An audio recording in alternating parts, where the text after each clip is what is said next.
Good day, everybody. This is John Scarborough.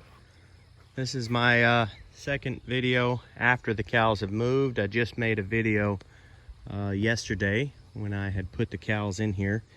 I think it was 10 to 12 o'clock, somewhere in there, when I actually moved them into there. I didn't get a chance to show as much as I wanted to on that last video, so I do apologize for that. I really was wanting to get a really good before and really good after. I should be able to give you all a decent after, but when you're raising animals, sometimes you just kind of have to go with the flow and do what the animals do. So I had a cow, and I had showed that on the previous video, that had a calf, but what I didn't say is that she had actually had twins, and I wanted to make sure that she didn't get in there in that really tight area. So if you're getting ready to do some really tight, intensive mob grazing, sometimes it is better to let the calves not get really young calves crammed in there with them. But in most cases, I'm not that concerned about it. But she had twins, and she kind of I needed to make sure she bonded onto them. So if y'all watched another video I had that was called Twins on the Farm, that's not the same cow. So I don't know how in the world I've got two cows with twins, and both cows had the good kind of twins. The twins that you know are not sterile, so they're actually good sets of twins. So I'm actually really surprised, and I don't know if it's the water, the grass, or what it is, but whatever it is, somehow second year in a row I've got twins from another set of cows, and I'm raising a heifer right now that was one of those twins from before. So my goodness. But anyway, guys, what I wanted to say on this is, if you do put them in a tight area right here, typically what I do, if I know I have young calves, is I'll actually raise that wire up higher. Right now I've got it lower, okay, because I made sure I didn't have any real young calves in there. But if I do have any young calves, then I'll bring that up one more, and that just makes it to where, and sometimes even two more, just depending on what I'm doing.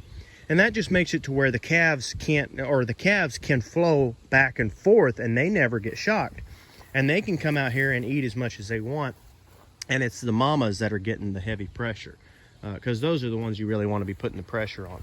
And that just helps protect the babies, just in case, for some reason, them being tight in there would affect them in any way. But anyway, so I wanted to show you all a little bit about what we got. I don't know if you could tell in the previous video, but you really couldn't see through that tree line at all. And now you can actually see daylight all the way through, okay? Before I go into this, I want to say a little bit about what I said before. Y'all make sure y'all watch that video before. I don't typically do this intensity. I don't try to get bare ground when I mob graze typically. But as I said in the other video briefly, I do I was trying to mimic more what we do with pigs instead of what we do with cows in this instance.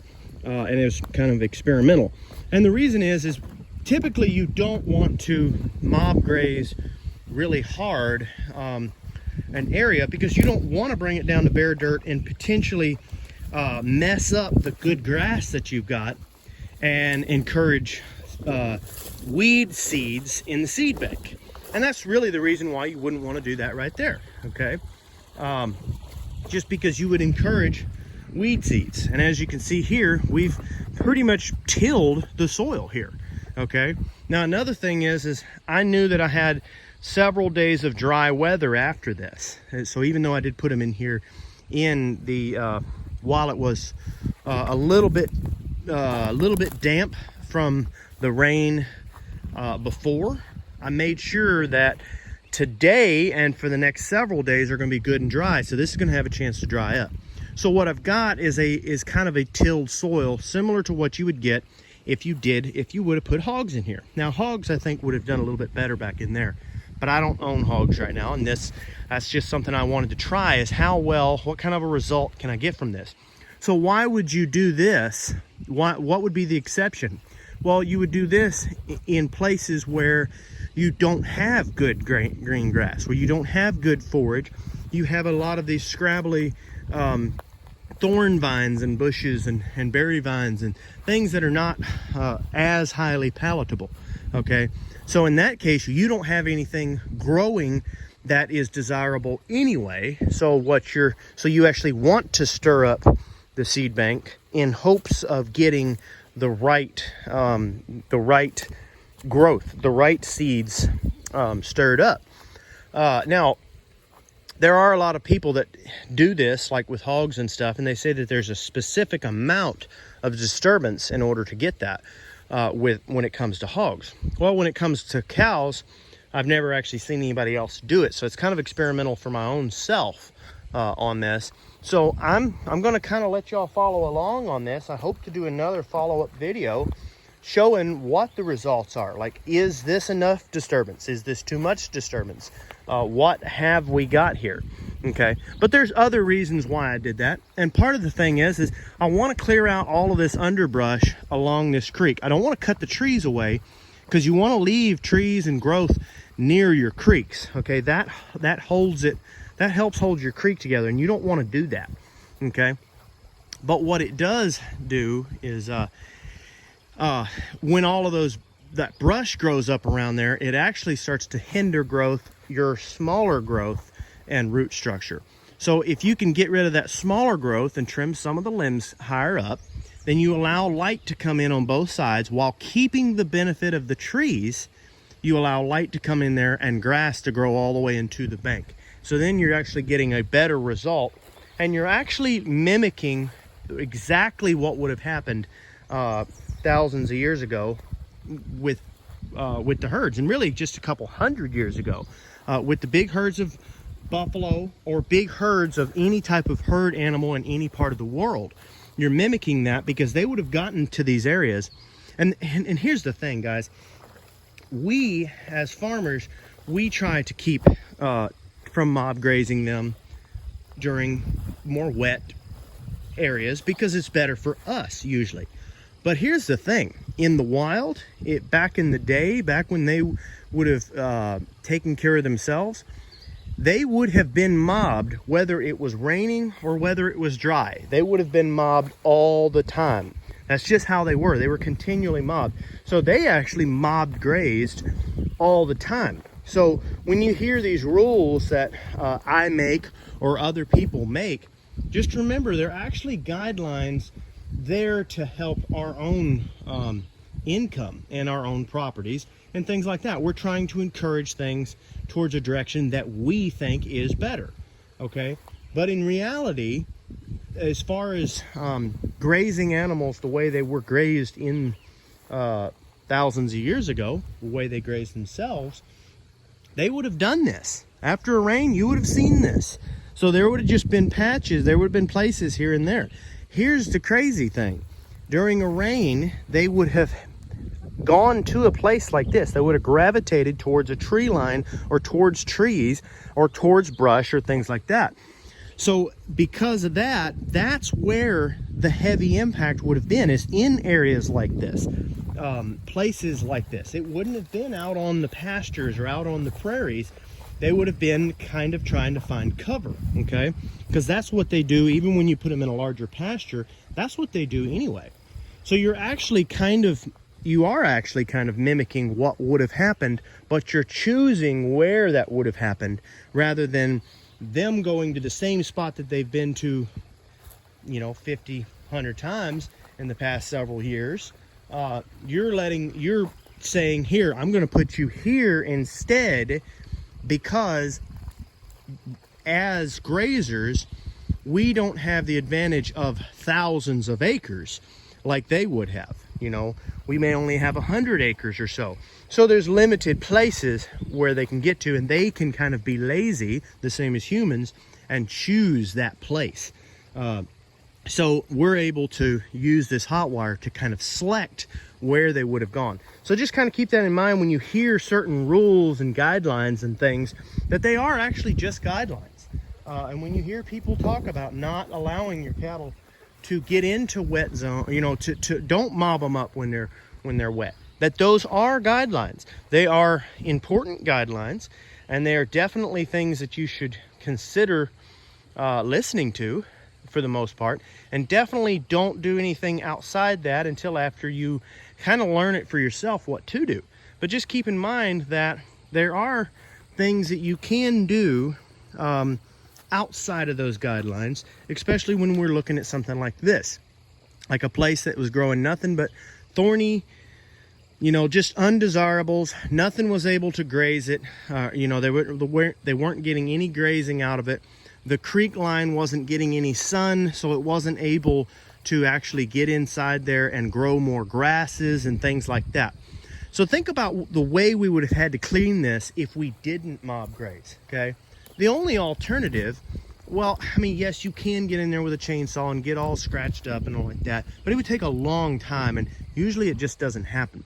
So really the only alternative is a large mechanical option that usually would mean completely tearing it all out.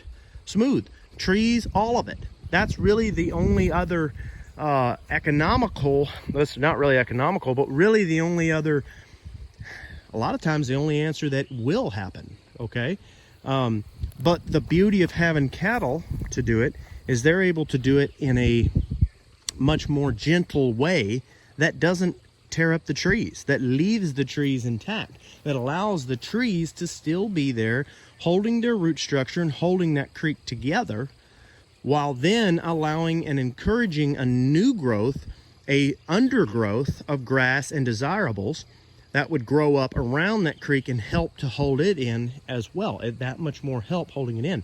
Plus, when you have grasses and things like that that are actually growing right in the edge of the creek, and you have large amounts of water, that can actually help clean some of that water. That's kind of a cleaning action when water is going down a creek like that, as it is. Okay, so that's just something to consider. But I just kind of wanted to show this, guys, and there is one last reason why I did that in this area, and I do that in some other areas sometimes, or consider doing it.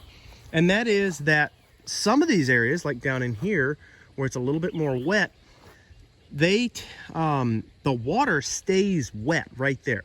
It's literally 15 foot from the creek, but it's staying wet right there. And why is that? Because it's level and then a dip. Okay, so by mob grazing them, sometimes you create just a light, gentle disturbance that allows that water to now all reach the creek, and you dry that area up and make it just right, a perfect, healthy area that now will start to produce good grasses. It will still be moist because it's a lower area, or wet-ish, but it's not just holding water and just pretty much turning into a mosquito nest. Instead, it's allowed to actually move like water needs to be moving and stay aerobic. Maybe that's the word for it. Okay, so anyway, guys, I just wanted to throw that out there and show y'all kind of the production here. So this is not a perfect thing. I mean, they didn't just completely clean it up and now it's a beautiful savanna the next day. Okay, and there's still going to be work that I have to do. Okay, so I have to make this perfect. I would either have to leave them in here so long that they would then be hungry, and we're not going to do that, okay? Or I'm going to have to get in here and use a mechanical advantage via a chainsaw or blade on the end of a weed eater or something like that, and then use some manual labor and get in here and clean this up. So what is the real advantage if I now have to do that? Well, the real advantage is now I can actually see everything. I can actually see where to cut. A big majority of it has been knocked back for me. And the biggest thing is I can see it and I can get to it. So by doing this, it does definitely make my job a whole lot easier. Okay. I mean, literally, I have had to clean up spots like this. I mean, this right here, I had to clean this up completely by myself. Now it's starting to grow back a little, but it was really, in fact, I would say that this was the worst spot. I had to clean this up when we got the power line in. Okay, I had to completely clean that up. I didn't have anything. I didn't even have a tractor then, guys. I had to clean that up with one chainsaw, and I was grateful to have that chainsaw, but I had to clean it up with that chainsaw and completely by myself, pulling that stuff out, pulling them weeds back, and it was a job. I'm not going to lie about that. Just this little old spot right here. So I would venture to say that me doing that without any cattle mobbed up first on it, without any of that other stuff, is actually going to be harder than me doing all of this after it's been mobbed up. I don't know that for sure. I haven't done it, but I really think so. So, but I know for a fact it is going to help me for sure, and definitely encourage new species and new growth. So I will get back with y'all on another video, kind of at least showing what kind of growth we did get after this. And with my experience of getting mob grazing and encouraging new growth and things like that, a lot of times it doesn't happen the first time. It doesn't happen overnight. It gets a little better and a little better and a little better and a little better, okay? That's usually how it is.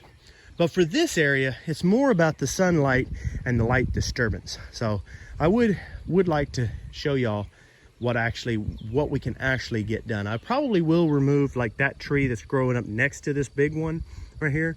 But for the most part, I'm not really gonna cut out any trees.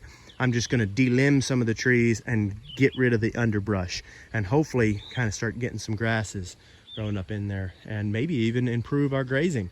This is not a huge area, but if you get this all the way across all of your pastures and all of your paddocks, you can actually end up, I mean, if I was able to do this on every spot, every paddock that I have, every section that I have that is like this, if I was able to successfully grow good grazable forage like that and turn it into that, I would actually be willing to say, I know that there's actually 12 acres that looks like this by itself. And then there are multiple small acres that are like this, small spots. So I would be willing to say it's possible that I could gain 20 acres of land, okay? Now think about that.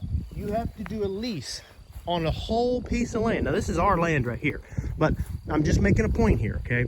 You have to do a lease across the entire piece of land. You don't get to say, oh, well, there's a bunch of wooded areas here, there's a bunch of this that I'm not really making any money off of. You really don't get to say that most of the time. Most of the time it's like, well, I got 100 acres here, I got 50 acres here, there it is, you know. So the point is you don't get to kind of say that. The best you get to say is there's a lot of good pasture out there and it's a good fence, or the fence is not good, or something like that, okay? So the point is that you can actually literally gain land, literally gain forage by doing stuff like this. So anyway, it's just a little tool in your toolbox. I do offer a word of caution.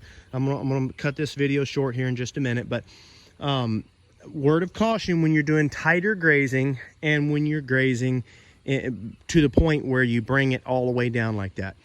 Be cautious, watch your cows, make sure that when they go into it, they have a full belly, and make sure that when they come out of it, you're giving them, you're making sure that they're going into a nice, good spot. You don't want to do this over and over and over and over again every single day for 5-6 days, because one day is fine. You're just having a few hours where they're not eating quite as much as they would.